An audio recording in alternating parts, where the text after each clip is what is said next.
పప్పులో ఉండ్రాళ్ళకి కావాల్సిన ఐటమ్స్ అండి. బెల్లం, పెసరపప్పు, యాలకులు, సగ్గుబియ్యం, బియ్యపిండి, జీడిపప్పులు. పెసరపప్పు ముందు కుక్కర్లో పోసి కడుక్కుందామండి. 1కి 2 నీళ్ళు పోసుకుందాం. సగ్గుబియ్యం కూడా వేసేసి 1కి 2 అండి పెసరపప్పుకి. కానీ మనం సగ్గుబియ్యం పోసుకున్నాం కదా,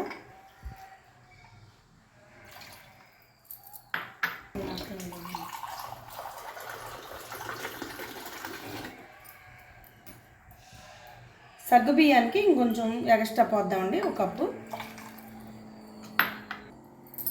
కుక్కరు మూత పెట్టుకుందామండి. పొయ్యి మీద పెట్టుకొని స్టవ్ వెలిగించుకుందామండి. 1 విజిల్ వస్తే చాలండి. పిండి కలుపుకుంటాకండి కొంచెం వాటర్ పోసి కొంచెం బెల్లం వేసి బాయిల్ చేసుకుందాం.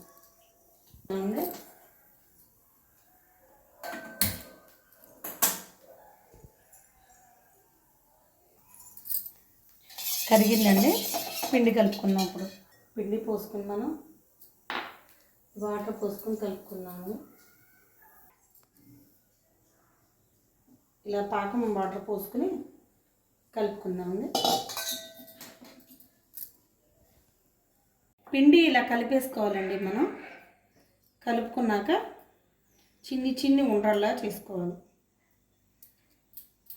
ఇలా చిన్న ఉండ్రాళ్ళండి చేసి బౌల్లో వేసేసుకుంటే మనం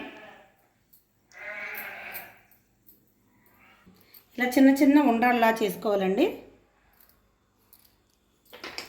కుక్కర్ ప్రెజర్ అయిందేమో చూసి అయిపోయిందండి. ఇలా కలుపుకొని మనం స్టవ్ మీద పెడదామండి.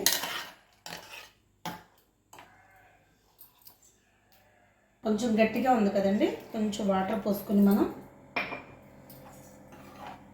ఇలా తిప్పుకుందాం. ఈ లోపల మనం పాకానికి ప్రిపేర్ అయిపోదామండి.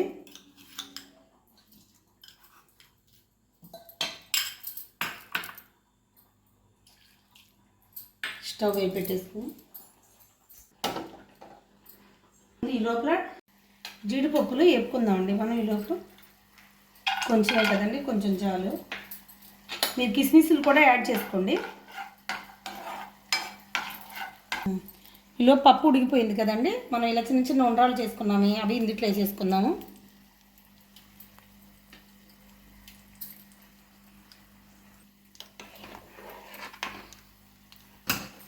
పాకం అయిపోయిందండి, ఆపేసుకుందాం. మనం టైం కవర్ అవ్వడానికి కూడా అండి ఇలా పాకం ఒక పొయ్యి మీద, జీడిపప్పులు ఇవ్వడం ఒక పొయ్యి మీద, పెసరపప్పు ఒక పొయ్యి మీద ఇలా పెట్టుకుంటే ఫాస్ట్గా అయిపోతుందండి మనకి. అవునులే, మార్నింగ్ ఆఫీసులకి వెళ్ళే వాళ్ళకి ఎన్ని హడావిడి అయిపోతుంది కదరా. అవునక్క, అందుకనే అంటున్నా ఫాస్ట్గా అయిపోవడానికి. జీడిపప్పులు ఫ్రై అయిపోయినాయండి.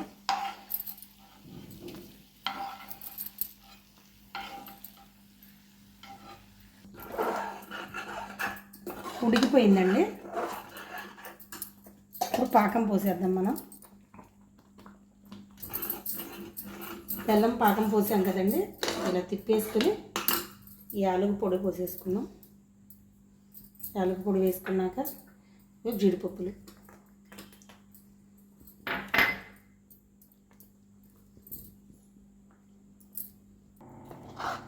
అయిపోయిందండి. ఇది బౌల్లో తీసుకుందాం. మనం ఇదిగో రెడీ అయిపోయిందండి.